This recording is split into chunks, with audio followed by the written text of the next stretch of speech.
Okay, Ujjayi everybody. Welcome to another episode of the Gate of Gates podcast, and we're happy to be with you guys here for another wonderful episode. So, my name is Kajajriman Psychopter, and I'm here with Kenny Bashu Psychopter. We also have a very lovely guest with us here tonight. We're very lucky to have her. I'm gonna let her introduce herself. I'm Dr. Lisa Lacon. How are you? Thank you for inviting me. You're very welcome. Thank you for coming. All right. So before we get started, you know how we do. I would like to first honor, the non-material.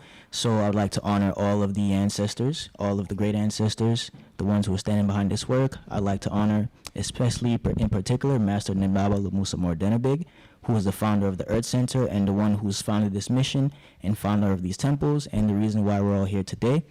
And I'd also like to acknowledge all the other forces in the non-material, because without those, where would we be? And we wouldn't even be here. So shout out to you, shout out to your ancestors, shout out to my ancestors, her ancestors, and his ancestors. So I'd also like to give a very big shout out to our sponsor, Sauce. So if you didn't know, Sauce Hot Sauce began in 2007 when a group of traveling students were in West Africa and they were thinking of ways that they can support charitable causes. I always butcher that word. Charitable? Yeah, I have a little accent, so But yeah, they were trying to support charitable. They were trying to support good causes. You could tag me in to say that word if you ever need to. My hand is right here. Yeah, I don't want to do the spiel. I don't want to do it. You can do it, but you so terrible funny. They were supporting good causes. Thank you. And they do this by giving a portion of their revenue sales towards helping displaced families in the Fada and Gormo region of Burkina Faso. Mm-hmm. So shout out to Sauce. It's very good. It's great. It's artisanal hot sauce. So, catch you some. Now, again, this is another episode of the Gate of Gates, and we're lucky to have our guest here. So, really, I don't really know you. So Same here. Same like here. 5 minutes ago. Right, just met. So, with that being said, yes. I want to get to know you. All right. So, please, all right. Tell us a little bit about yourself. All right. So I'm Dr. Lisa Lacon. I have my PhD in Psychiatric Rehabilitation. So with that said, I work with people with psychiatric disabilities. Currently, I am the founder and director, co-founder and director of Blessed Ministries Incorporated. We are a workforce development agency serving New Jersey. We are one of the, I would say, the premier workforce development agency in New Jersey. And we work with those on parole to get them employed. We work with those on probation. We work with students with special needs. We work with adults with disabilities. They may have developmental disabilities. They may have physical disabilities. Whatever it is, whatever plight you're on in life, you walk through our doors. We're in Newark, New Jersey, and you can get the training that you need as well as the employment. Can I get a job? You can come to 23 Branford Place in Newark, New Jersey, and check us out. Okay, I'll be down there. Yes. I'm serious. He really is going to show up. Yeah, I am. With chocolates. I know him very well. And we service Essex County. We service all counties north of, I would say, Union County and up. Yes, up and west. That's wonderful. That's great. Yeah. Nice. Sounds like you're doing a lot. Yeah. My husband and I founded it 25 years ago. Wow. So you've been doing this for a while. Yes. Wow. That's a long time in the game. What was the inspiration for that? Well, it's so interesting. My husband and I, we met in Brooklyn a long time ago, and we were just friends. I'm from Brooklyn. Oh, you from Brooklyn? Yeah. Oh, okay. Well, I'm from D.C. Oh. All right. But that's all right. I love Brooklyn. Love Brooklyn. Mad love for Brooklyn. Woo. I met my husband in Brooklyn. Our firstborn was in Brooklyn.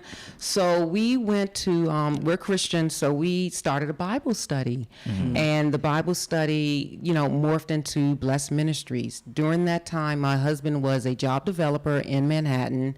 And when we started out as a Bible study, we would evangelize throughout Brooklyn, throughout Manhattan, the trains, preach the gospel, and we just started Blessed Ministries, and it actually stands for bringing light and enlightenment to souls seeking to escape darkness. So what happened was we eventually evolved from the ministry to what you see now. In a sense, this is still a ministry, but on a different level. It's more practical. Yeah. Like taking the actual steps the in marketplace, community. right, exactly. Helping those, regardless of their walk, regardless of their faith, regardless of whatever, if they need employment, come to our agency. Because I think employment, even when I went to get my master's rehab counseling, employment is a central thing for humanity. And oftentimes people, their identity is shaped by their employment oftentimes. And then sometimes you can find your purpose in your employment, and so people, true. and people like that. It's true. Like the term going postal that actually started when a post worker had been working there for a very long time, was terminated, and he just lost crazy. it. Yes. What? Because your employment, your never knew work is your central core. It's how you feed your family. It's how you, provide a roof over your head. It's how you get clothes on your back. So I tell people, employment is to me, it's a very overlooked entity of life. But if you don't have it, that's when you really see it. That hit. That hit. Hey, I got it. Double bomb. One more time. Double bomb. No, it's crazy you say that, because in the last episode, in the last 2 episodes actually, we were talking about legacy, and it kind of came out of this video that I had watched about this young lady on her own podcast saying how she doesn't really want to have kids, and men talk about they want to have kids, but they don't, and they want to have a legacy, but they don't really understand what that legacy is. Right, right. And then we went deeper into how your legacy really is supposed to depend on like what your father's father has done for ages, and you carry that tradition, and that's what kind of creates a legacy that is time tested and has some real validity. But tying it to the whole like career, Absolutely. a lot of times it is just that. Man, It going is. postal, that's crazy. Right, yeah, that's the terminology. I've never even heard that term. When you said going postal, so are you saying like when the person who lost their job at the post office, right? Now that they've lost their job, that's them going postal. Right, what they did was they went in and shot their coworkers. Oh. So that, yes. Oh, now okay. Oh, okay. It started, that's how it started. She's right. That was like in a newspaper, I think. Yeah, like, long guy time goes ago. postal and shoots people. Right, because he was terminated Wow. from his job, his place of Wow. employment. So that's what happened. I mean, you have a lot of people that do that, unfortunately, But yeah, and then getting back to the legacy, you think about people like the Rockefellers, Carnegies. That's legacy. That's legacy. It's persisting, from the father to the son to the grandchild to the great grandchild. And that stuff is really important. And I think in our community we don't really focus on legacy enough. And I tell people that they may say, I don't want any children, and that's fine. For my husband and I, we have 4 children, and they're 18 months apart. The struggle, it was hard and challenging. I would not change a thing, because one of the things that I think about, and I talk to people that don't have children, like, when you're on your deathbed, who's going to be around? Right. Exactly. It's like The nurse. right, yeah, people, someone that you don't really know, right? Yeah. The staff that's just there, I'm like, okay, I gotta go. It's Right. They're 5 gonna pull the o'clock. plug. They're like, Right. listen, I'm tired of this lady. She gotta go. Flatlining his Talk head. too much. Exactly. So yeah, but yeah, legacy is important, and it ties into the whole employment thing. Ford, all of these corporations, they have children, they passed it down, and it's important. Yeah, I mean, I think that's like a big thing, especially missing in like our communities. So, I have a question for you. Dealing with all of these unemployment or people who are unemployed, right? And then now thinking of legacy, do you actually or see any of these people building that kind of legacy for themselves through the programs that you implement?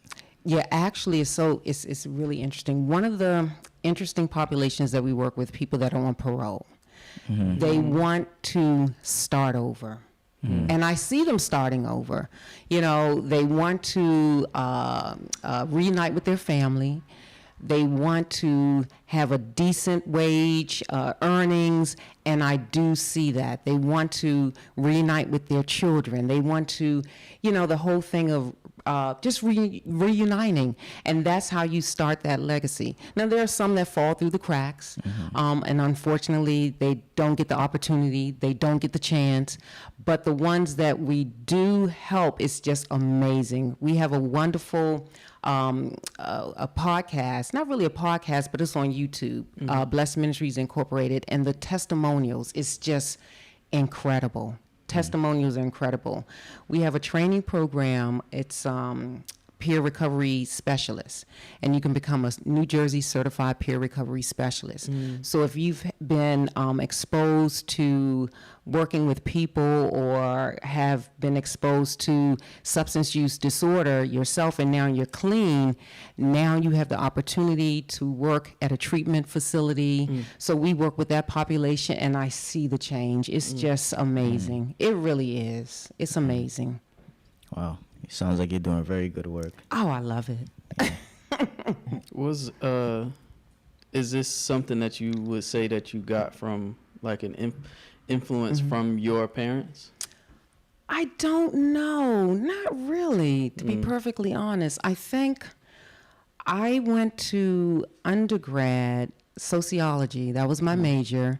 And I love people watching.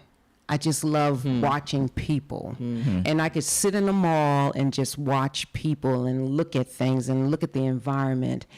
And I had a very close-knit family. So I think I looked at people, like say for instance, even though I don't know you, sometimes I look at you through the lens of like, you're my son or you're my cousin, and I treat you as such. And I think that's how I have navigated through life. So yeah, so it wasn't my family in DC, they weren't really big like social services families. They had their own business. But for the most part, I guess I just my love of, I don't know, people, and then I'm kind of nosy too, you know. I think you'd have to be to do your Right, kind of right, job, right? right. Watching people is It's a part of the job. I be looking, I'm on Spokio. And so yeah. Oh, that's good. That's wonderful. I'm not gonna lie. When you said you be at the mall watching people for a minute, I kind of pictured you like there, hoodie, just looking at. With the hat pulled all the way down. I love it. I do. Yeah, I even look at license plates. I don't know why. It's just this thing. I don't know. Just in case something happens. Like, yeah, I remember that license plate. You think you got superpowers, Lisa? Actually, I try to have superpowers. So you working on it? It's an added flow. Okay. It's an added flow. Okay. I would say one of my superpowers, if I did have one, it would be meekness. Can you explain? Y'all like that? Excuse me. I'm not an Englishman. It would be meek, being meek, just being very humble. You know, oftentimes I don't wear my title on my sleeve. You know, a lot of people, when they look at me, they don't think, or, you know, I have a PhD. You know, I'm the first Black woman with a PhD from Rutgers in that program, and it's the only program like that on the planet. But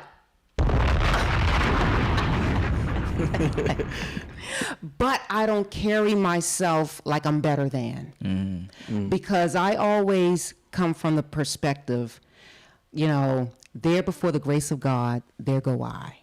So I look at my life like, you know what, I thank God for where I am, and that keeps me humble, because any given day my life could change, my circumstances could change. And I think for me, the whole thing about being meek, it's a undercover boss move. that a lot of people don't take advantage of. And then the opposite of that is pride. And we know pride comes before the fall. I don't want to fall, so I just rather just be my meek self. And that's my superpower. So would you say you have no pride in any of the accomplishments that you've accomplished? Well, you know what? I'm grateful for them, but I don't wear them on my sleeve. They don't really, how can I say? I'm just like- humble and I accept what I do, Yeah. but it's not like you have to give me this because I'm this person and because That's I've not done what that. defines you. Exactly. Because Exactly. each thing that you do is like yesterday's news tomorrow. Right, yeah. Exactly. It's exactly. already done. I- What's happening today? Yeah, I like to think of it like, every day that you wake up is a new day because you've already died. The Yeah, moment you right. went to sleep, you've already died. So even for you to reach new heights, you have to destroy who you were before. That's right. So a lot of times we find ourselves like clinging on to like our sense of self and our sense of identity, but really it's just us clinging to our ego again. That's it's right. us holding on to something, That's and instead of right. letting it go, so we can kill it or die to Right. be reborn again. Right, right. And that's a hard process. It's a hard process of sometimes letting things go because we're creatures of habit. Yeah. So Yes, we are. oftentimes it's hard letting things go when we are habitually engaged in something over time, so it's a journey. It's a journey. So yeah, that's how I look at life. It's a journey. Everyone's on a journey. I don't expect people to change their lives overnight. I don't expect people to change their lives, in 2 months or 3 months. Even with our clients that we work with, sometimes we have to give them 6 chances, 7 chances. They come back, we're like, oh my gosh, I messed up. Okay, let's see what else do we have. But then there's some counseling involved as well. And self-reflection that they have to do in order for them to grow, but definitely it is a journey. On your journey, how long have you been a Christian? Was your family, did you grow up Christian? Was that your family thing, or did you discover God later? My family grew up, I grew up with my family and they were Christian, but I didn't have a relationship with Jesus at that time. It was very religious for me. We go to church, do the church things, but I didn't understand the true concept that, this person died for my sins. And I didn't know and understand what my sins were until it was, I think in my 20s, when I really established my relationship in the Lord, and I understood, okay, you know what, in my life, on my journey, I have lied. That is a sin. God looks at that as, you know what, that's sinful in the eyes of God. And I looked at that as well as other things like, oh my gosh. And for me, Christianity, people may not believe it or whatever, but I know what works for me.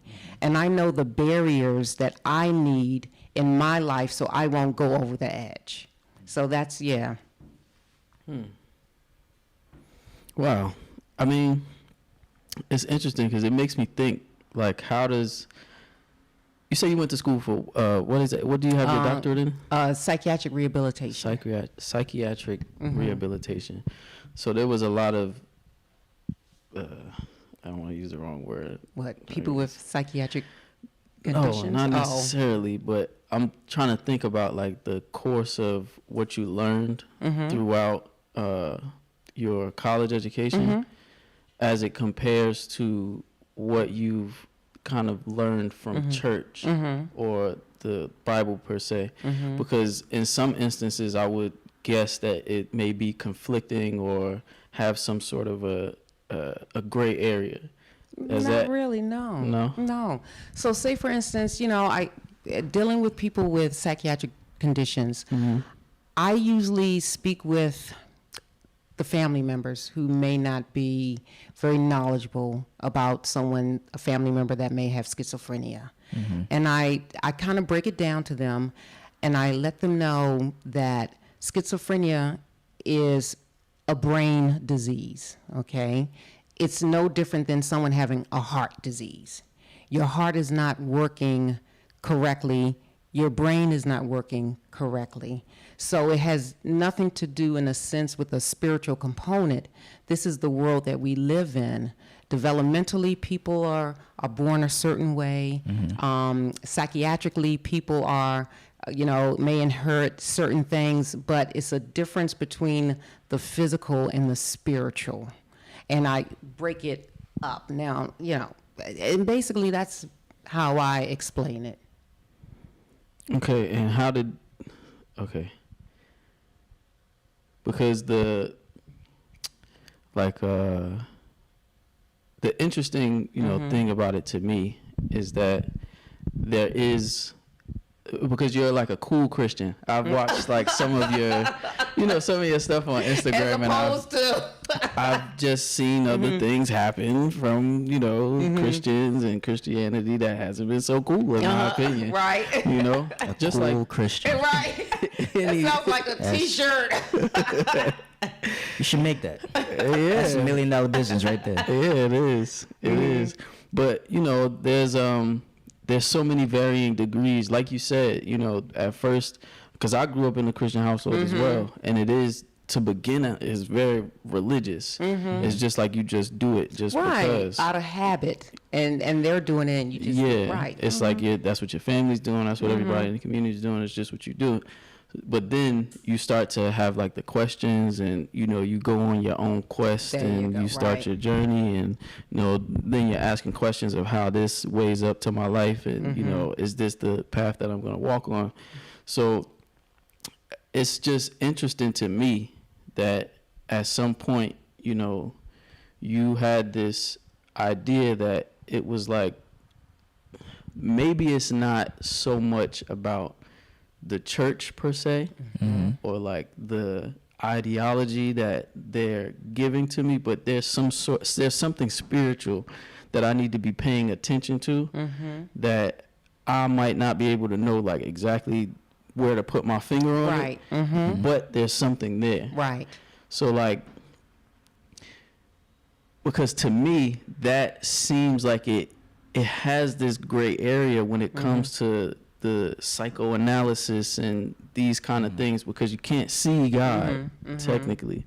So it comes with this notion. We talk about it a lot here. I don't know how much, I don't know if we like prefaced you or the team prefaced you, but we're an African indigenous organization.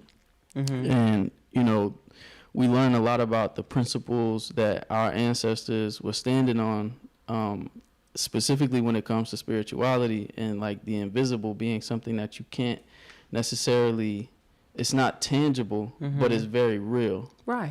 And it's very real in the sense that it influences the physical that you do see. So there's there is a line, but it's so thin, it's like blurred. Right.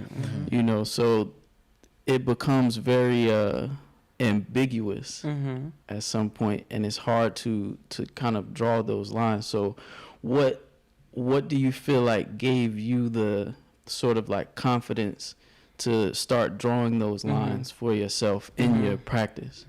Well, I looked at my life and where I was, and I was miserable.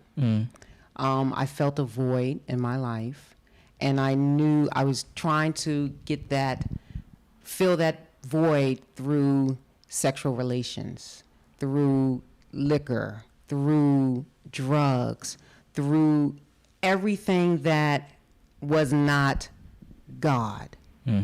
I tried drugs, I tried sex, I tried alcohol, why not try this?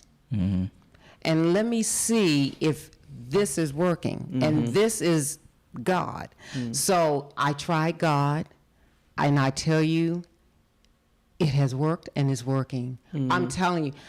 People, it's so interesting, because when I first began my walk, people could challenge me and things of that nature.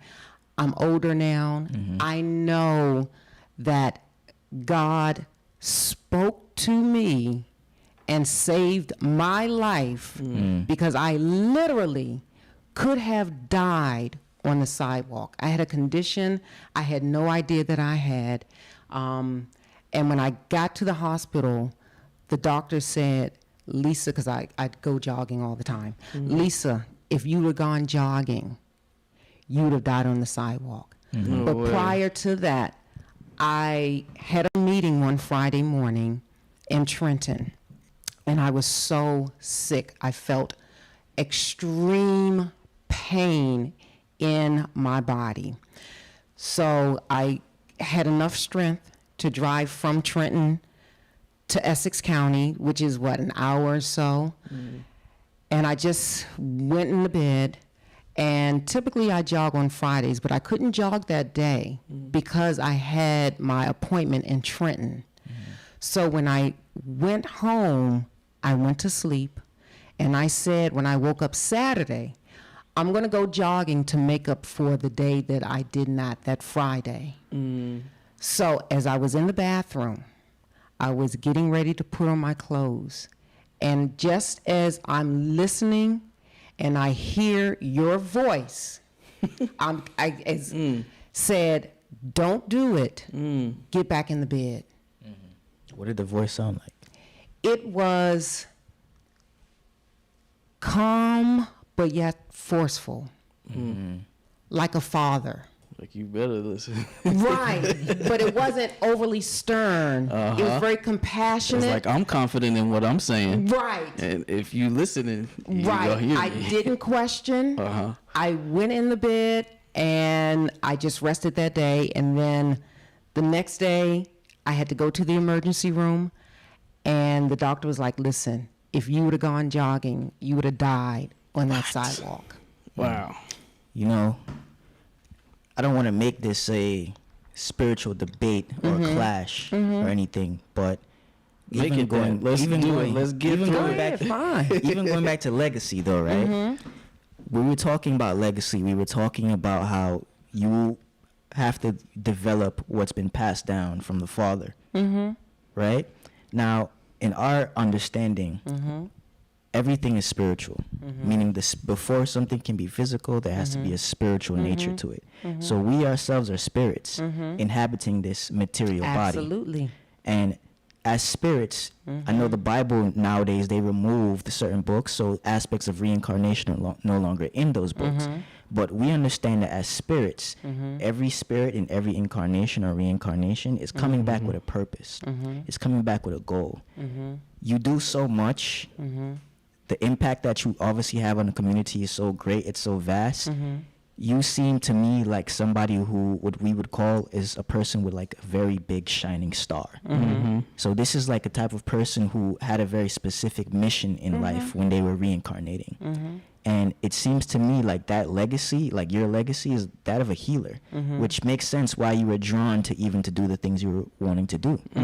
And a lot of the times, oftentimes when someone like that is coming in a specific bloodline, a spirit is coming in a specific bloodline with a goal like that to like help or heal, help to heal the world, then your ancestors wouldn't want to see you go down a certain path. Right. They give you Absolutely. messages.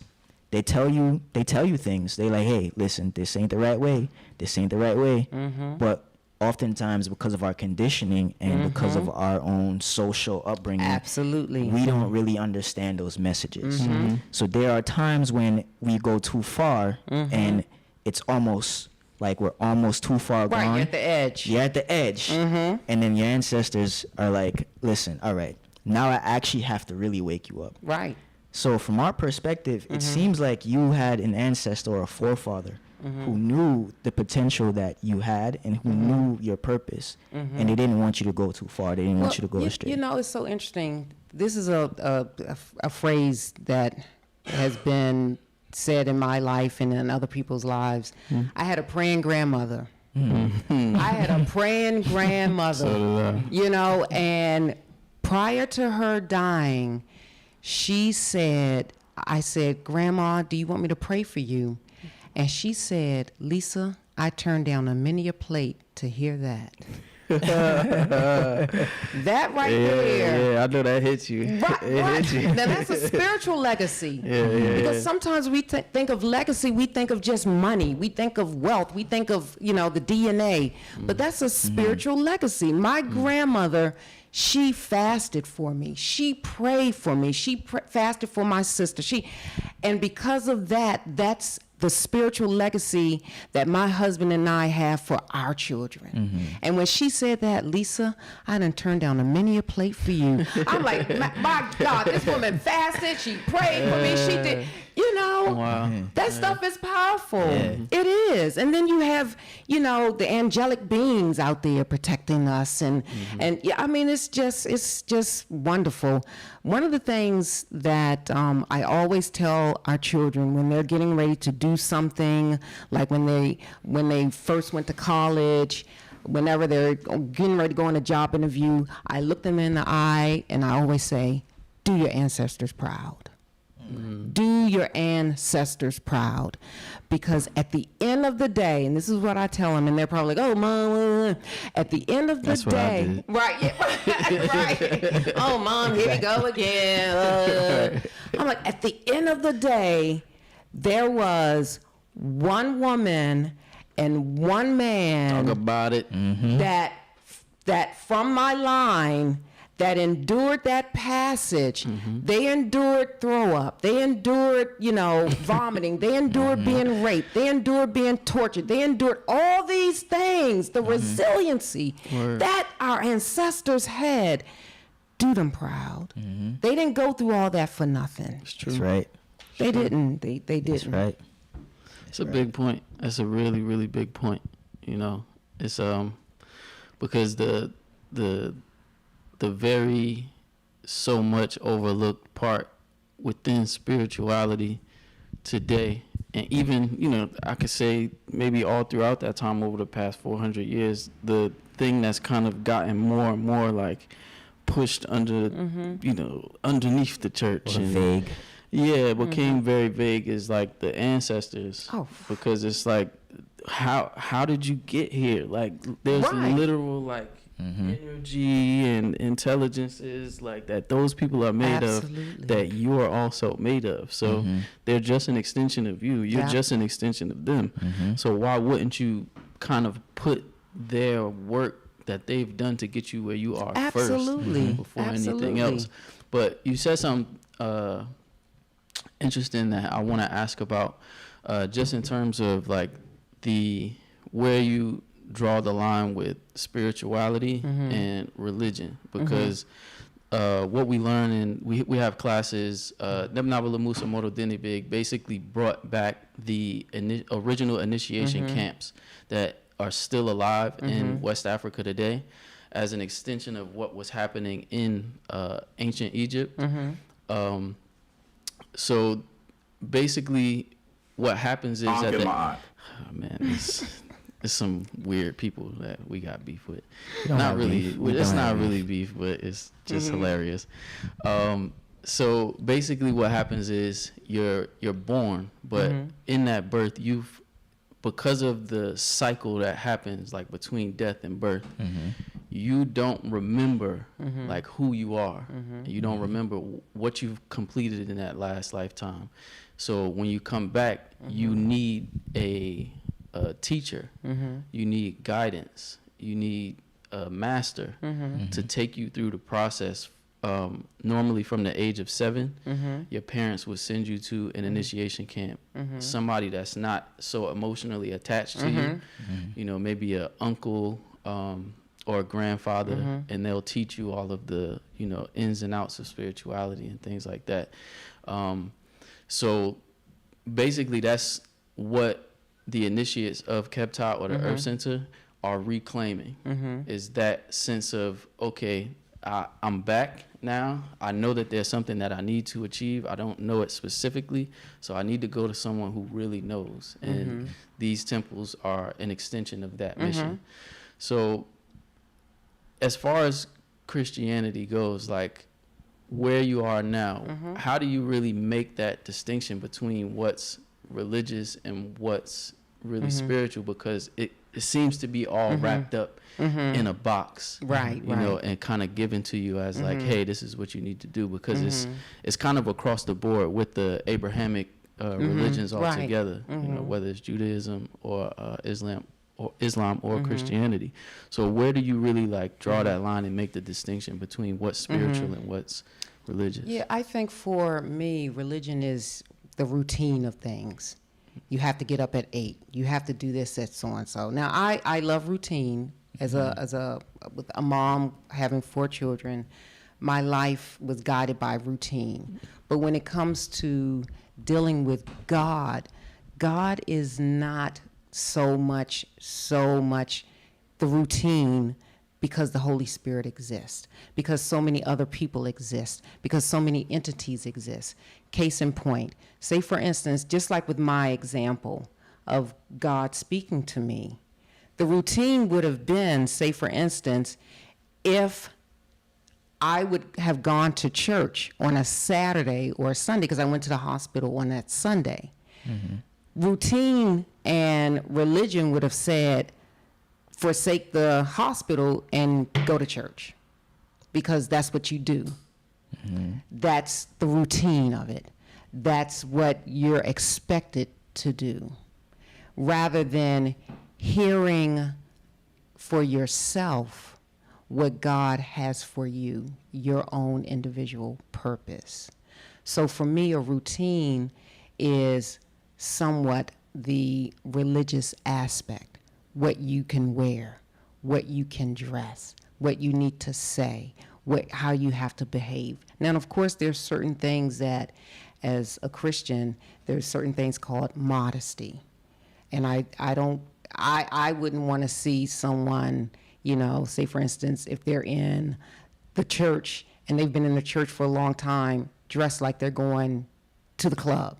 Like that just doesn't, you know, because you have to be careful of what other people are dealing with. It's not just about you. And that's relational also. So say for instance, if I'm being modest, that's fine. You know, that's fine, which is an aspect of the religious being, but it's God speaking to me and saying, you know what, that dress that you're wearing is going to tempt the pastor, so maybe you shouldn't be that temptress. But wouldn't that just be like normal,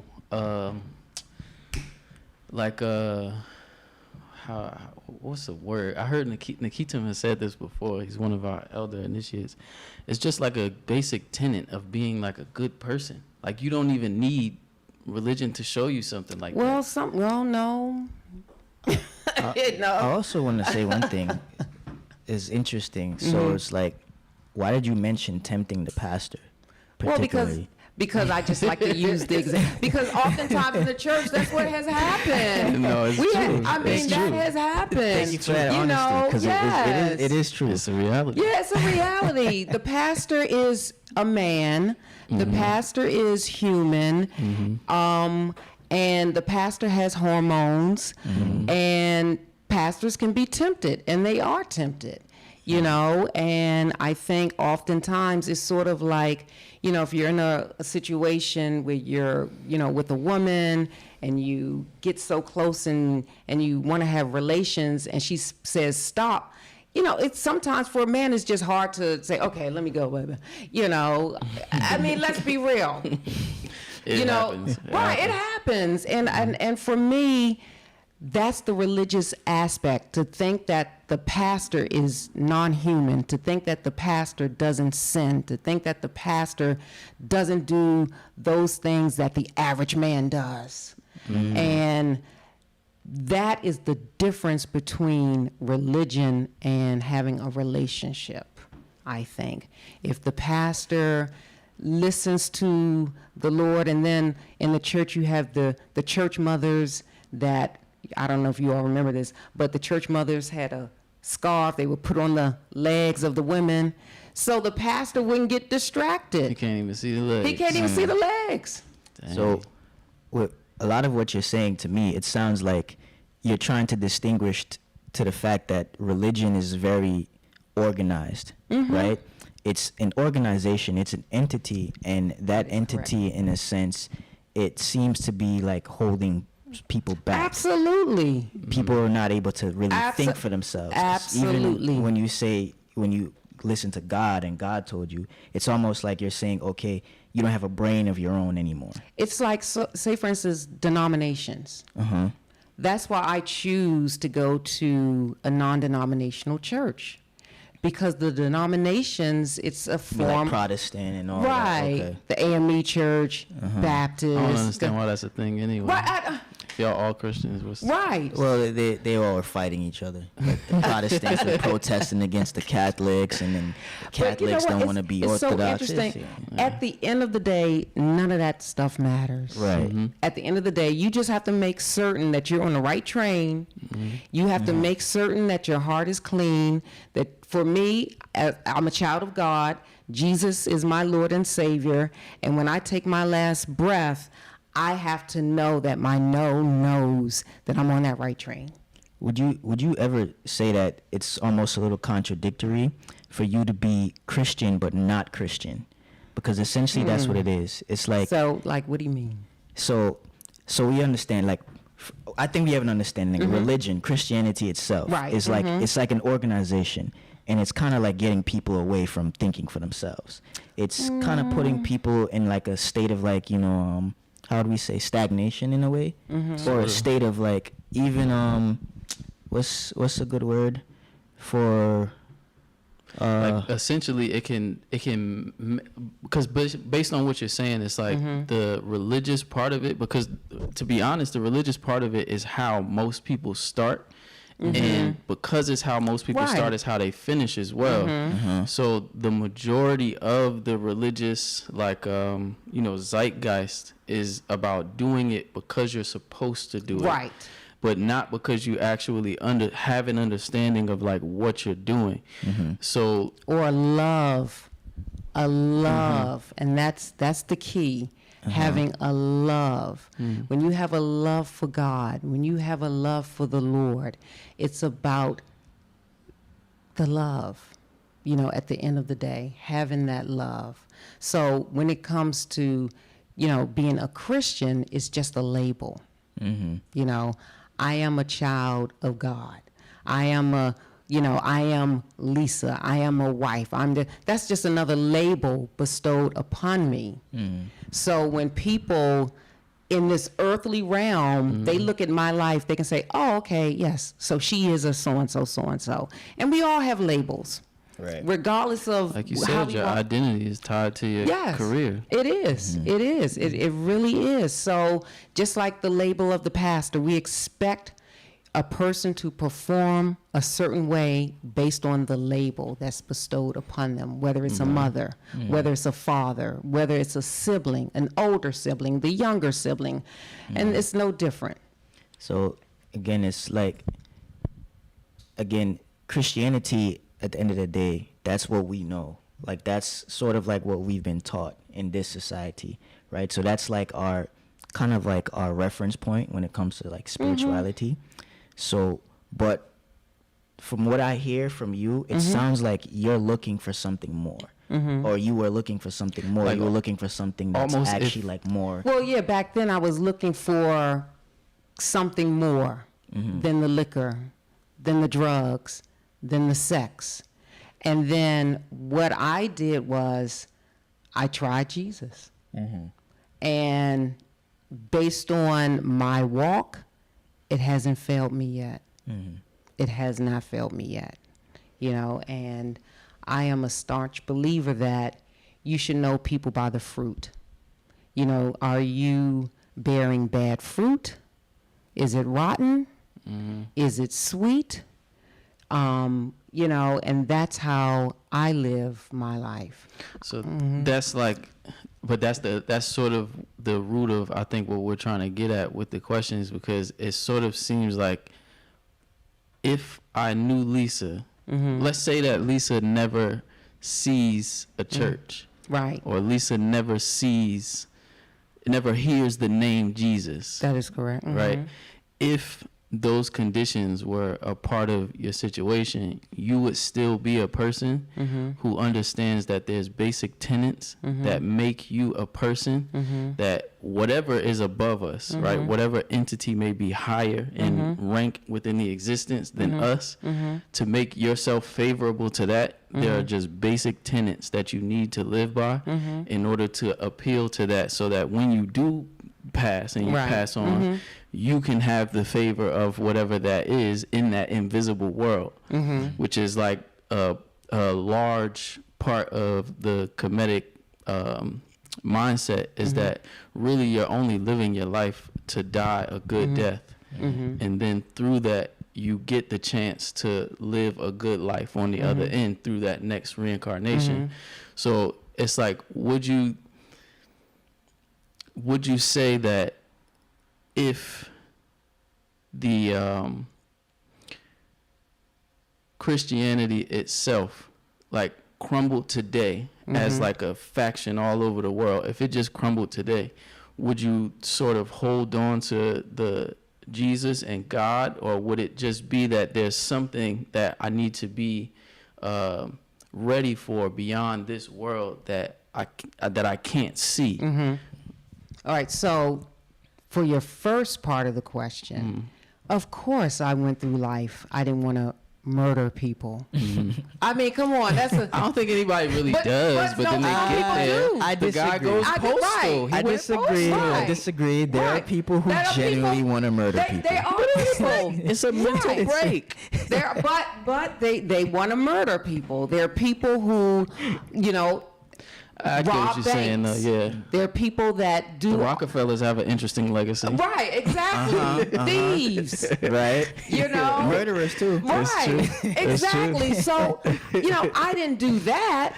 That wasn't me. Right. But, you know, some people are like, well, the smaller stuff. In the eyes of God, there is no smaller stuff. A murderer is no different than a person that's a robber, that's a person that's a fornicator, than a person that is disobedient to their father and mother.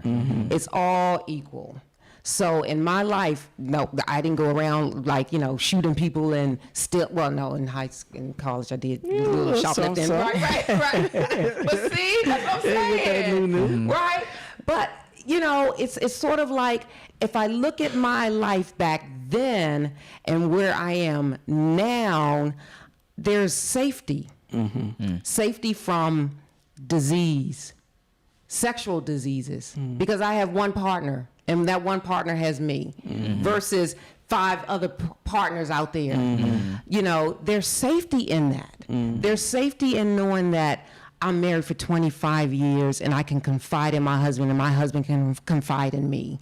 There's safety in knowing that I need to still respect my father and my mother.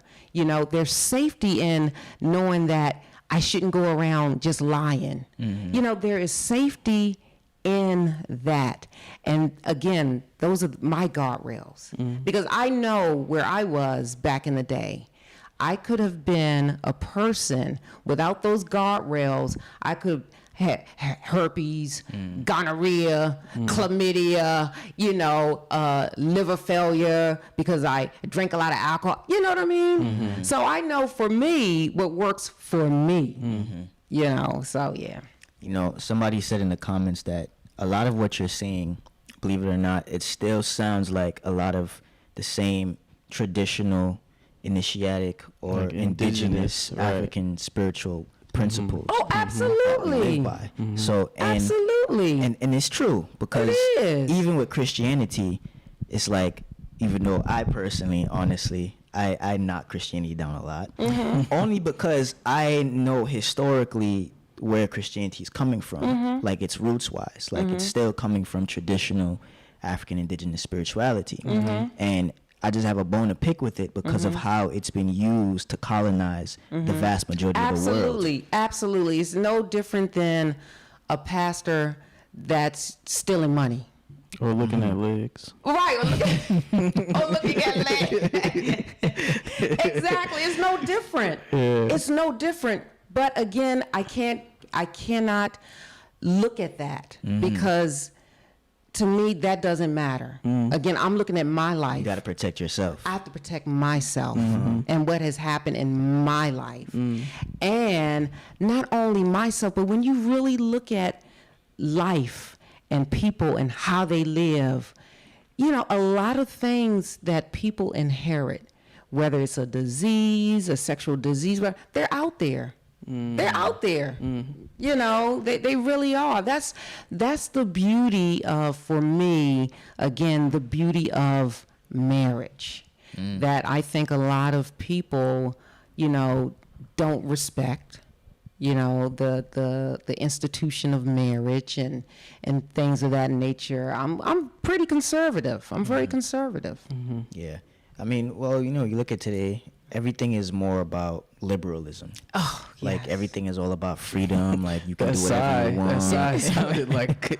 It's She was like, "He said it. It is. I'm just Somebody said it. it's we have the will to do whatever we want. We're not robots. God did not create us to be robots. However, that ability to have that free will, now we have men going to the women's bathroom with little girls. We have men that are competing in races that have been for women, and then they're beating the women because we're not equally built. That's just the truth of the matter. Yeah. You can lift more than me. My husband can lift more than me. Biologically speaking, we're not equal. Yeah. And I tell people, especially, your wife has children, I have children. The reason why we're not equal, the bottom line is to protect our womb. Because if you're lifting heavy things, if you're doing all these other things, this is important. This womb is important. It's very important. It is very important. So when you said liberal, It's so interesting. Going back to that whole concept of like everything having like a spiritual origin, like there's like a spiritual aspect to things that are physical. Even that whole idea of liberalism, like Liber or liberty, that in itself is a god. So it's showing you like that Greek god, Liber. that god in itself is actually, when people are functioning in that ways, they don't even know that they're actually worshiping or adhering to that spirit or that god or that deity. That is correct. That is correct. So that's where we are right now in this society. We want the freedoms, we want the liberties, and with human nature, this is so interesting with humans. You give us an inch, and then we're going to push the envelope, and then we're going to push the envelope, and then we're going to push the envelope just to see how far we go, because we all have this sinful nature within us. And people are like, well, I don't know, I'm not a sinner. I'm like, well, have you ever told a lie? Got him. Every time. Got him. It's an evil world we live in. It is, when you think about it, it's true. that's the It's true. reality. In the Comedic thought, there's this concept of like jizr and bent. And jizr is like the holy, right? What you would consider holy, what you would consider pure, fragile, having boundaries. And then bent would be like what is unholy, or in some cases you could liken it to like evil Or corruption. Okay. right? More so. But the thing is, it's like the example that we give a lot is a white T-shirt or something that's white, right? You could paint a wall white, and then the next day, through just the normal functions of life, there's going to be a stain on it, and it's not going to be a white wall anymore. Right. That one dot that's on it now makes it a white wall with a dot on it. Now it's something different because the two, like purity and corruption, they can't mix. Right. What's corrupted will spread. It just takes one bad seed to It's like spoil the cancer. bunch. Exactly. It just spreads. So yeah, that's a big point. I really, really would love to have you in one of our classes. Seriously. Seriously. Well, I would like to have you all in one of my classes too. Okay. And my husband, Well, he teaches already y'all- said he's gonna show Yeah, up. I'm showing up. So you can't get rid of me now. I think we're friends now. You've adopted me. I've adopted you. Somebody in the comments also said she reminds me of my mom. Oh, all right now. Right. DeMarcus is a watcher every week. How you doing? What do they call themselves? The Gator the GOGers. GOGers. The GOGers. The Gator Gators. One of our Gator Gators said that you remind him of mom. Oh, that's nice. Well, yeah. Just to kind of transition the conversation over a little bit. I was doing my research on you, and I hear that you're a Trump supporter. Or, I was just gonna ask about Yes. that because you said you were very conservative. So Right. that was my Exactly. next question. Exactly. So how does all of that fit into the cool Christian Lisa? And Well, let me tell you. All right, so this is interesting because we work in workforce development. So this is just one example that you can kind of understand. So when we did a program, SNAP ENT, with food stamps, okay? So prior to the Trump administration coming into office, it was not mandated for people to become employed. Think about Really? it. Yes. Yes. Wait. You can volunteer. Wait, can you expound upon that? Yes. Because I might be lost. Okay. I don't think I'm lost. But I So might even if you were an able-bodied person and you were able to work on food stamps, you were not mandated to do so. Oh, okay. Oh, so if you have food stamps, that doesn't mean you have to work. That is correct. Now, food stamps adversely affects what population, especially in the urban community? Mainly Black and Latino, There you go. Come on now. All right. So follow me. which to me is really the same people. Just one of them is a little bit more light skinned. That's it. Right. That's all. So follow me on this path. So why do you think they don't want us to work? It keeps the demographic the same way. So And it's if we're talking like in terms of economics, right? Then it's like an economic kind of like what do you call it, fight or battle.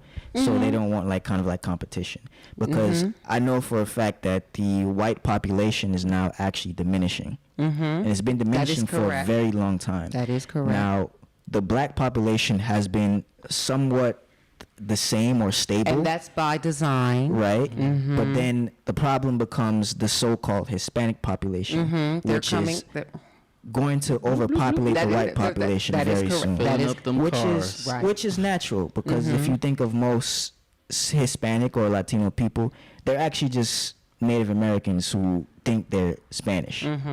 So that makes sense. It's technically their land, really. Right. So that just makes sense. Right. So I think economically, that's like a very, very big scary thing for the white majority ruling class. Exactly. So they put these things in place, and then here comes Trump. Trump says, no, wait a minute. If you're able to work, Work. you work. You know how much Black people got mad at him for that? Though? That's the thing. You can't. I'm like, no. It's true. And what's going to happen as a result of the other things that, in the terms like, the Democrats, whatever, the optics, you have AI right now. So those folks that have not worked for a very long time, our people are going to be left behind. So when Trump did that, I was like, all right, interesting, because that's my thing, employment. I look at employment. I don't like when people tell us it's for your good not to go to work. This is an incentive. You're going to get these crumbs. You're going to get these crumbs. You're going to stay in the housing that we give you, the That we Section can take 8, from you at that any we can time. take from you anytime, so that you will not become owners, so that you will not become wealthy. You can stay in your miserable Section 8 and have that Section 8 as your husband. Have that Section 8 as your, whatever. To the feminists. She's talking. But Shots that's the to the truth. feminists. And then when Trump comes in, he changes the policy. You should see, like you said, the people were upset. We have a work readiness trainer. They gave her hell Yeah. Wow. because they wanted to stay on that sofa. They wanted to stay poor. They wanted to stay with their Obama phones. Why am I going to that rather than this? Someone saying, you know what? Try this. Just like me, I tried this, I tried that. I said, let me try him. I mean, And I did- especially if you could keep both. Yeah, It's not like you gonna lose it. but yeah. So wow. I said, yeah. To me, it just made sense. And because we're in workforce, we have the opportunity to, see a lot of things behind the curtain, so to speak, to see how things work and to see how things operate and to see what makes a population stay poor. So, it's hands down. No. Can you tell us some of those things? No, it's a secret. But yeah, so that's why, and and I tell people all the time, I have been pretty conservative for a very long time. And people, they fall out their seats when they find out, like, oh my gosh, you don't, typically lean Democrat. No, I don't. I don't, because I don't agree with the entitlement mindset. And you know what's funny? I'm loving that you're saying this, because I find that most so-called minority people, like whether they be black, Latino, or even some of the Asian folks, like culturally, they're very conservative in their cultural beliefs Right. or their cultural principles. But the moment it comes time to vote, it's almost like the brain just shuts off. Right, It's yeah. just retard mode, like completely. And it don't even have to be voting. It's just like the understanding of how politics and like that world influences like what's happening to you, and then sort of not even picking a side, right? It's just about like understanding the difference in values, right? Because most Democrats are just like liberals in disguise, to a certain part, degree. yes. And then Republicans are just out here like, yo, I'm trying to make money. I know that this is how capitalism works in this place because of the founding fathers and the Constitution and all of this. Right. So I'm about to use it. That's right. And Trump was the first person to just be like, yo, they lying back here. Right.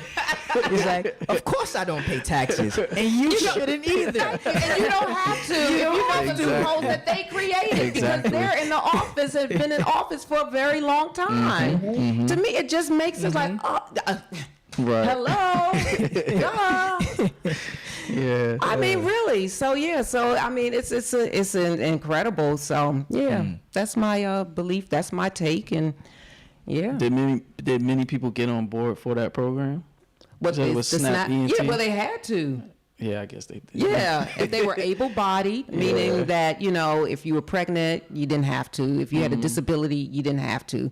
If you were a certain age, over like, I think 55, 60 or whatever, you didn't have to. Oh, okay. But if you are an able-bodied person and you're able to work, so then now it has changed since Biden is in office.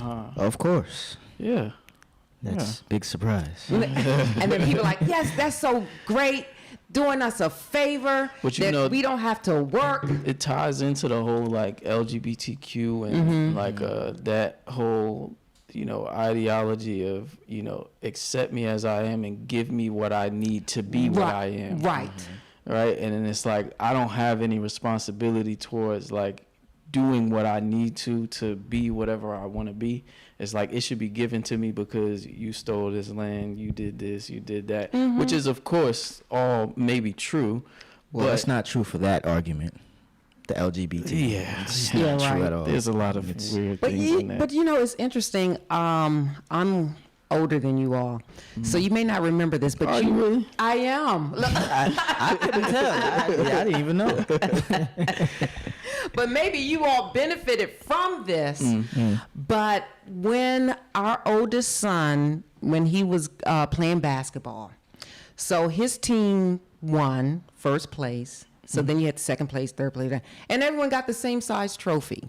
And I'm like, what is this? Like, like, can he get a bigger one? How are we Like, gonna distinguish right, this? right. And Can I we think paint that's that what one you're saying. orange or something? Right. And I think that's what you're talking about. You know, everybody's a winner. Yep. Everybody, no, people Yep. are losers. Exactly. You have a losing Exactly. team, you have a winning team. It's a fact. Yeah. It's a fact. It's a fact of life. You can try. You Right. probably gonna lose sometimes. You gotta be okay with the fact of Yes. that. Yeah. Exactly. But it points at the fact that there's no understanding of like, because I remember stuff like my grandmother teaching me that like, you know, you lose but you learn. There you go. And it's like you kind of go on from that place knowing that there's something that you can improve on, but you got to move forward. And nowadays it's just like Master Naba actually says this in one of his lectures. He talks about like a loser society creates its losers by giving people the opportunity to do something like that, to say that everybody gets the same trophy or you should be able to have this government funding and you don't have to work for yourself. It's like then that same person will blame the system for the position that they're in, and then when they get the opportunity to get out of it, they don't take it. They'll continue to make themselves the loser. Like The victim. he said the example was if somebody's like sitting in mud and then you come along and you're like, hey, my brother, get out of the mud. Like you're sitting in mud, and they'll be like, well, my grandfather sat in mud, and his grandfather sat in mud. So it's kind of just like the reason why I'm doing this. And it feels good and comfortable, and it's good for my skin and every excuse. All the things in the world. You know what I'm saying? It's good for my That's a skin. great one. That's a great one. That's good. That was a good one. Lisa pulling out the punches today. Nah, honestly, I've adopted you. I hope you know that. You're one of my new moms now. Oh, right. So, yeah, Thank you've seen you. a lot of me. Yeah. Well, thank you for having me. I've enjoyed myself. Yes. I'm glad. that's I'm glad. great. I'm glad. This is a great conversation. Yes, So absolutely. This is the kind of stuff we talk about all the time. Oh, I love so it. it's great that you're even just bringing it up. Yeah. Like, you literally spat like half of our episodes.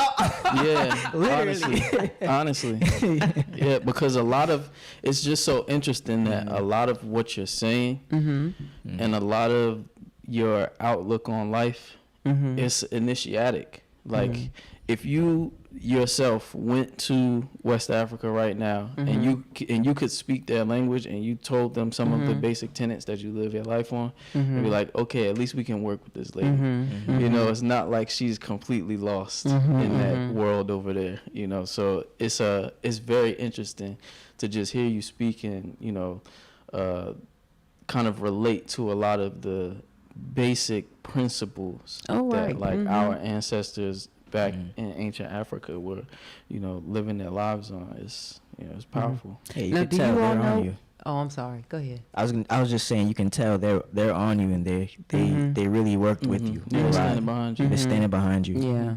Now, have you all found out or checked out what part of Africa your ancestors are from? I don't know the exact region per se, but I do know some lineages. Okay. Somewhat, and a little bit of like what they did. But I don't. For now, I don't know the exact specific region. Now, where are you from? I hear. Jamaica. Oh, okay. Okay. How you hear that? Oh, I hear that accent. It's there. Yeah. It's there. I do my best to to be an Englishman. I do my best, but it comes out sometimes. As you, what was I trying to say? Charitable. Oh, charitable. See, I can't do it. Try to say it in patois. That's a good. Charitable. Nah, it still doesn't work. No. This doesn't work. No.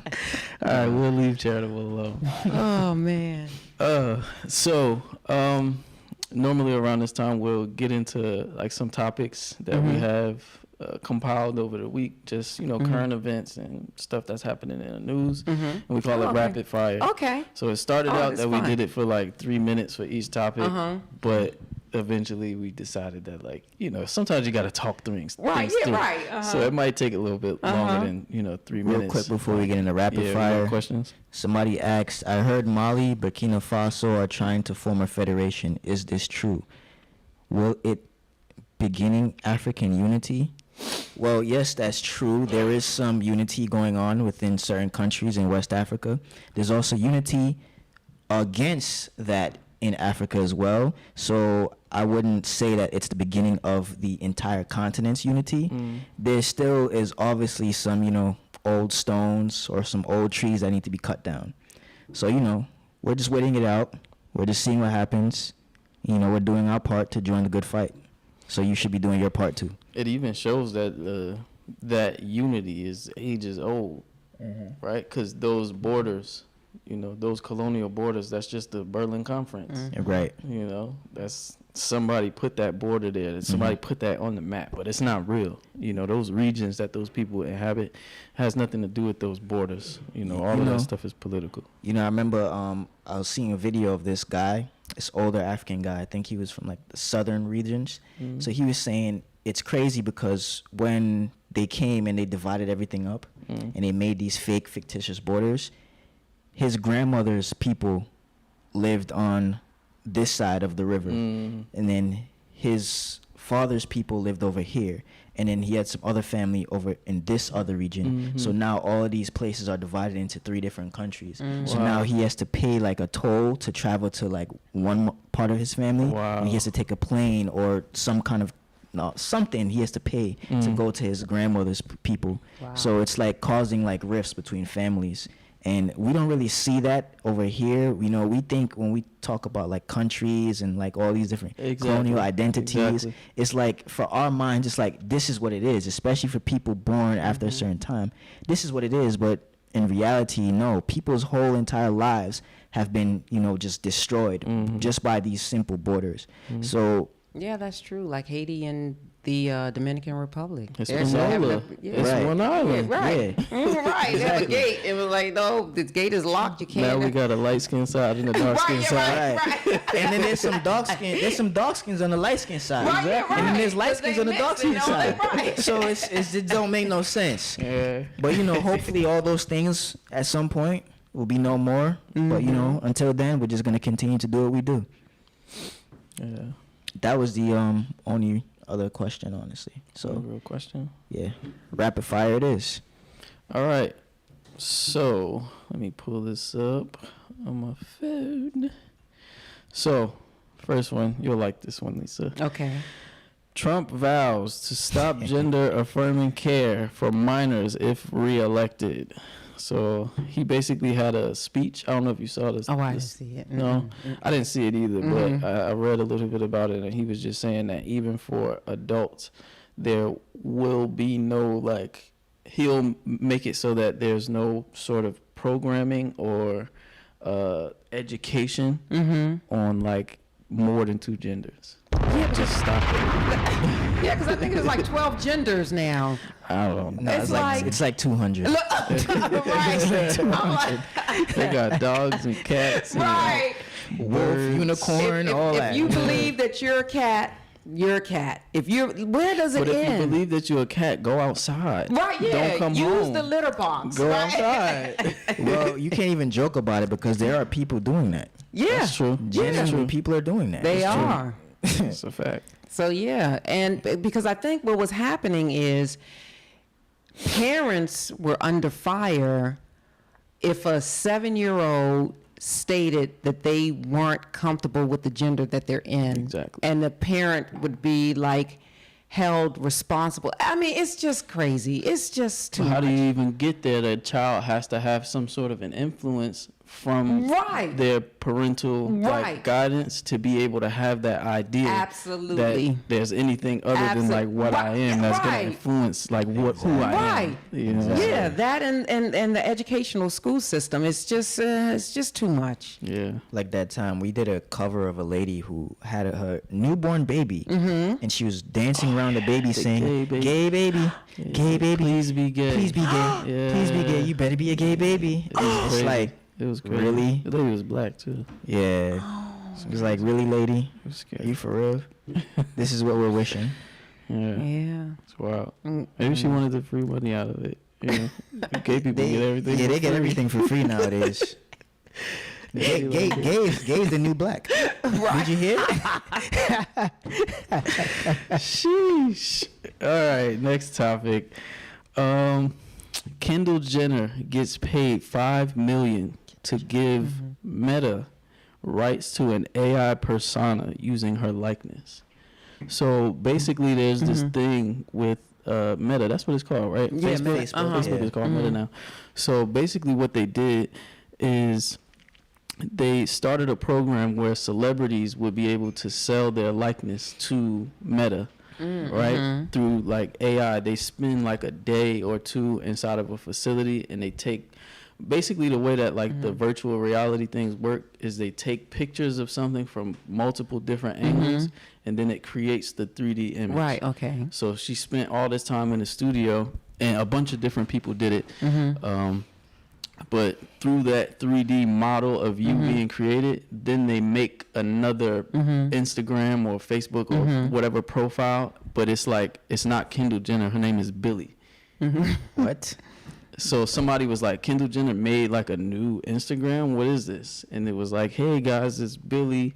This is Meta's new yada yada yada. So And they for paid her $5 million? $5 million for Right. 2 years. Just to Alright. do that? They get to use her likeness for 2 years to promote whatever they want. Meta, contact me, please. Yeah, that's crazy though. That's crazy. But I mean, how long has this been going on? Because remember the Tupac thing?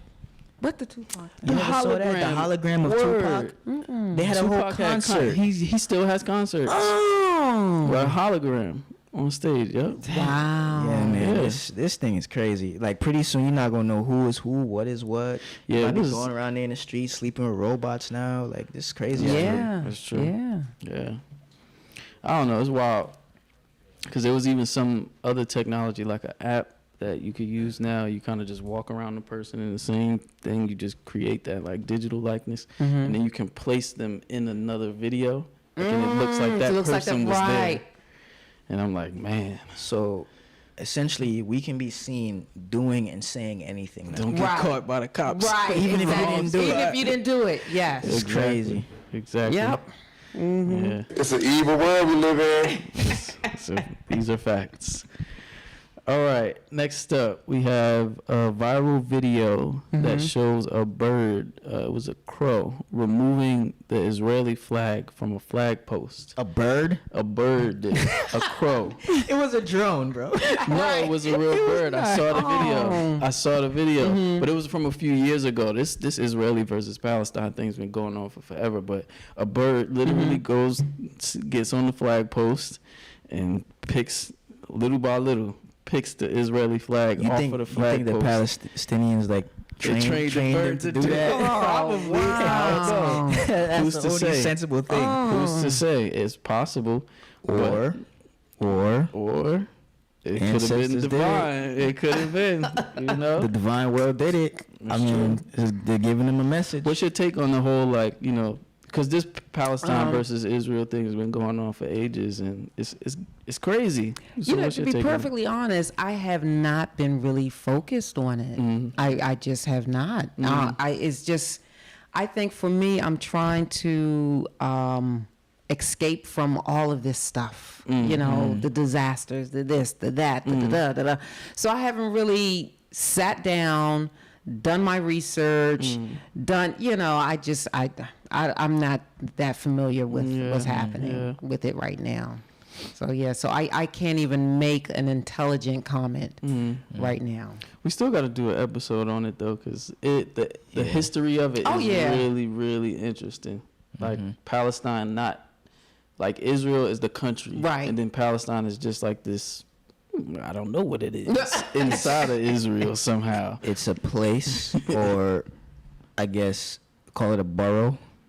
Right. You know how like they try to make it like a borough. Brooklyn, New York, and then like the Queens and the Bronx. Yeah, like Palestine is like Queens in Israel. Like, that's what it is. But even if you look up Queens on Google Maps, it's like you get a border. Like you actually get a territory. But if you look up Palestine, it shows you Israel and then like pictures of like different areas, but there's no like, it doesn't come up on the map. Yeah, they took it off some years. I think it was like 2 years ago. They took Palestine off the map completely. I remember when it happened because I was getting messages about it. Yeah. But we're gonna talk about that because it is crazy. Just the history of it is wild. Yeah, it's been going on for honestly way too long. It's really long. Since World War One. Speaking of before that, world wars, this one is crazy. The U.S. military draft might be making a comeback. Huh? Yeah. Yeah. So they're drafting up some plans right now. So that over the next few years, because you know that the war between either U.S. and Russia or China is kind of imminent at this point. So they're drafting up ideas of like, okay, we're gonna lose a lot of people in this. In these, their projection is like we'll lose somewhere around 3,000 people each year or month or something like that. So in order to fill in those dead bodies, they're gonna start drafting people like they did back in the day. You know who they're gonna send in first, right? The draft. they want to preserve the trained people as much as possible. The new guys can go first. Well, man, that's crazy. It ties into the whole like population thing that y'all was talking about earlier. It's like who they drafting. we dying, so who they right. drafting. You know, might as well get out there. Yeah. And look, let me say this. I'm gonna take the Muhammad Ali approach. I'm the Cassius Clay in this. I'll go to jail, bro. I'll go to jail. Better yet, I have a home. I have a place. I'm going to Jamaica. Yeah. They're not gonna come all the way to find me. Trust me. The amount of bush they gotta go through, they're not coming to find me. It's not happening. I feel you on that one, bro. Yeah. Next up, we have a baby. This one is wild. A baby tests positive for herpes after a traditional Jewish circumcision. So I don't know if y'all have ever heard this, but now, where do you get these hot topics from? We just do research. Yeah, we just find them. Sometimes there's videos that we see on Instagram. Sometimes we just look into articles and things that are viral at the time. Okay. Just to stay on current topics and things like that. But basically, in a traditional, you could look it up, in a traditional Jewish circumcision, right after the foreskin is cut, the rabbi puts the baby's penis in his mouth and sucks the blood. Do your research. What? This is real. And it's some sort of sacrament that's supposed to bless the baby or something like that. With his spit? I don't know, bro. So you're saying the foreskin? Just after it's cut, rabbi puts his mouth there. Okay. And somehow this baby has herpes because of that. Wow. That's a lot. It's an evil world we live in. Wow. But it's very relevant today. Wow. I wasn't ready for it when I saw it. But I'm like, man, somebody got to live in this one. Somebody got to know this with me because I can't hold this topic? one. Right. This one. I put this one in there. You put that one in there? Because I can't be the only one that know this. Wow. I think I want to unhear that. Right, yeah. Take out my ear, like my mind's ear, and just like. But it speaks to what you were saying earlier, Lisa, there's a lot of things that are in these religions that are just religious, and you just do them just because. And it's possible. Now, this is the part where, as a spiritual person who knows some of the spiritual technologies that our ancestors used to whether protect themselves or go into war or many different things, that seems to me like something that has an implication that is very energetic or spiritual, that possibly they say that the baby is receiving the blessing or the benediction, but it's really the rabbi That's right. That's receiving it. Right. So, yeah, it just That's a seemed very like strange way to receive a blessing. Right, Very yeah, strange. that's, Exactly. yeah.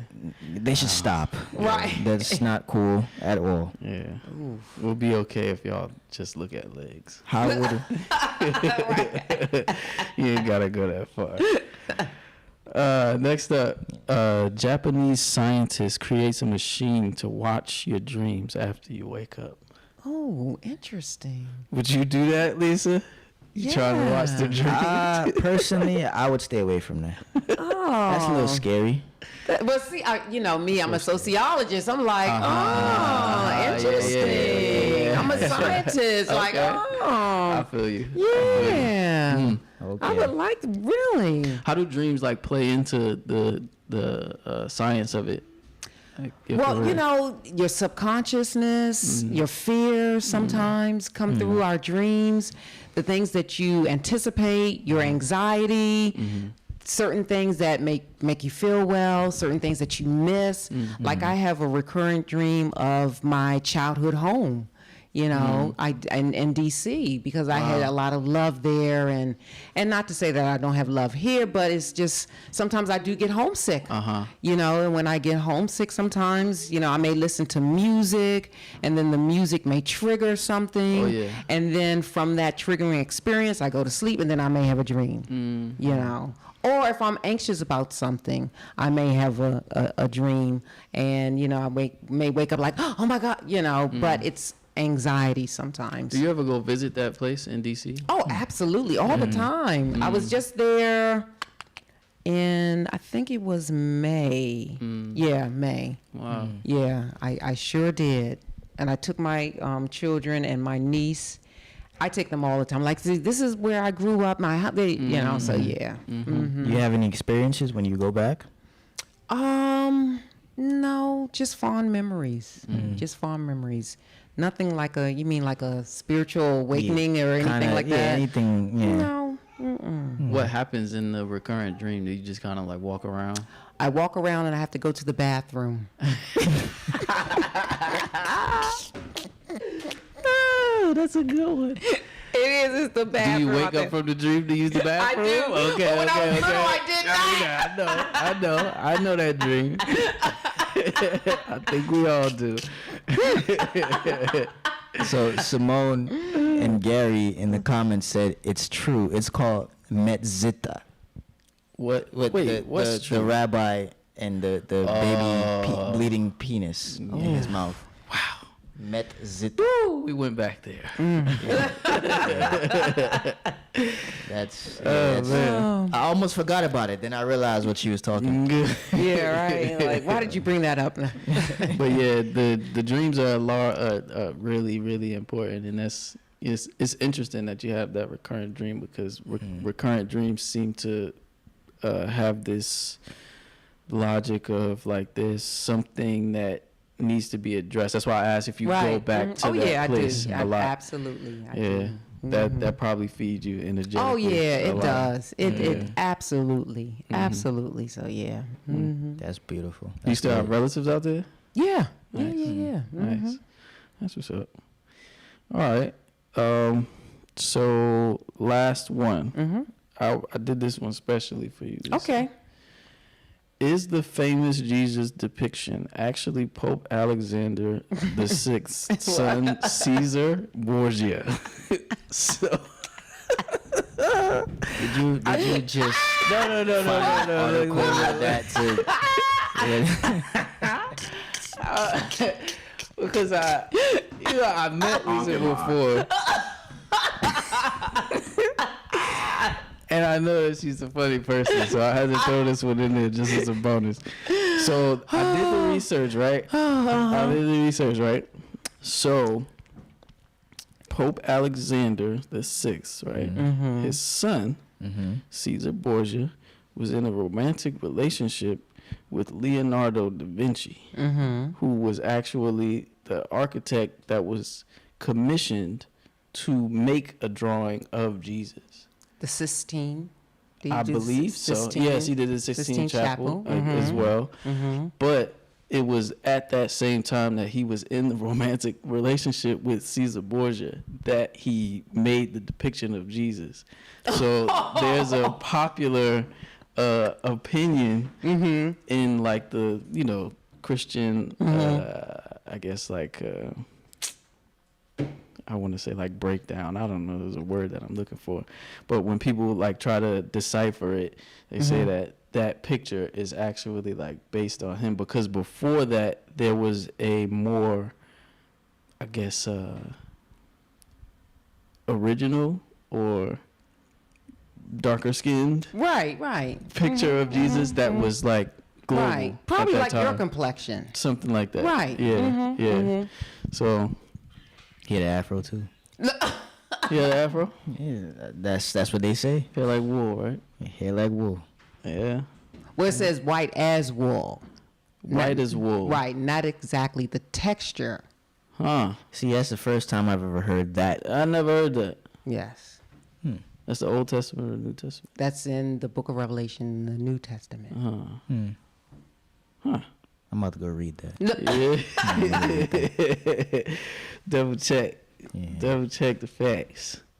Well, yeah. I mean, again, we appreciate you coming out. Oh, Ms. thank you for Lacon, having me. I had you know, fun. This was great. We had fun too. This was amazing. Yeah. This was good. Yeah. If there's anything that you're working on right now that you would like to tell the people about, the floor is Oh, yours. sure. So we have a wonderful program with Blessed Ministries Incorporated. Come to our office. We're at 23 Branford Place. We have various trainings. One training that I think I really like is the drone training program. You can be a drone pilot. You can start at the age of 16, but we only serve 18 and up. But drone pilots starting at $25 an hour, and you get your FAA license. And you can take this license anywhere in the country. So we have the drone training program. We have mobile tech. So the mobile tech, they do vinyl. Have you seen cars with vinyl? Like it's like designs on the cars. That's vinyl. Like a wrap. Yeah, like a vinyl wrap, right. So we're doing that, and then we work with Essex County College. Okay. And then we have the peer recovery service program. Those that are want to be peer recovery specialists and certified through the state of New Jersey. So we have a lot of programs. So you can come and see us, 23 Branford Place, Newark, New Jersey, and our telephone number is very, very easy. 973-733-WORK, WORK. Get the job, boy. You'll see me there. Get a job. I'll be there. So really quick before we sign off, just want to plug Rising Firefly Productions. As you see here, we have the Comedic Sidereal Calendar, the only astronomically correct calendar coming from the Pharaonic times. So yeah, you can get this calendar at the risingfirefly.org, as well as the Philosophy Podium that you see here, the 3rd edition, book of essays written by Master Naba Nemnaba Musa Moto Denibig, and now with a new foreword from his disciple Naba Iritash and Mira. Go get that. It's gonna confuse you for a long time, but it's because it's so potent with like reality. Like, yes, the Philosophy Podium. Sal's hot sauce, super hot, kinda hot, mildly hot. Salsa, chicken, burn your mouth, but good for you. Sal's hot sauce. There's a lot of ways that you can get involved in the work. Kebta-nj.org, that's our landing page for the New Jersey Temple. the earthcenter.org. You can check out and see when we will have New Generations opening, when you can take classes, where you can take classes. There's temples all over the U.S., in the U.K., in Merita. We call Africa Merita. That's the name that our ancestors used for it. It means like the beloved land. The indigenous land name. that I love. Right, so yeah, there's many ways that you can get involved in the work. So don't feel like just because you're out there in the world and you don't have a physical temple right next to you, that there's no way that you can get involved in this great work. We have our charitable donations with IRI, the Indigenous Renaissance Initiative, where we're giving back to those families, to those specific people who have held on to these traditions for thousands and thousands of years so that we could have access to them. And now they're building a bridge with us, the descendants of those ancestors who crossed the Middle Passage, who were on those slave ships, right? You as their descendants, now you have a bridge back to them. So check out the Indigenous Renaissance Initiatives. If you're a member of the Earth Center, we'll be having another forum. It's coming up. I don't know the exact date, but check it out, theearthcenter.org. Yeah. All right. With that being said, this has been another episode of the Gate of Gates podcast, and we were very happy to have you with us for another episode, and we'll see you again next week. So, cut and clear.